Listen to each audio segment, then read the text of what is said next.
Hello, I am Garrett Cook with Cook Home Services. I am the head coach, which basically means I manage the day-to-day operations and make sure that my team can take care of our customers.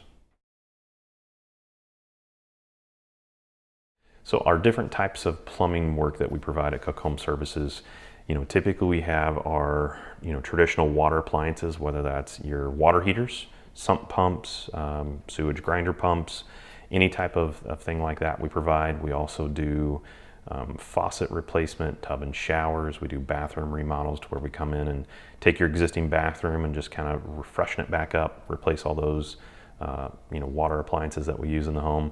And then a lot of our service plumbing is taking care of things like older piping, whether you have the older cast iron piping, old copper, there's even some other types, and then just getting something that's functional.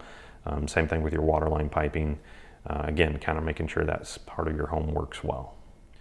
We do different types of gas piping as well. So whether that's your LP or propane gas piping, natural gas piping, whether that's for fireplaces, whether that's for just older gas lines that need to be replaced to, say, a gas furnace or a water heater, or if you're wanting to have something new added on to, say, changing from an electric stove oven to a gas stove oven.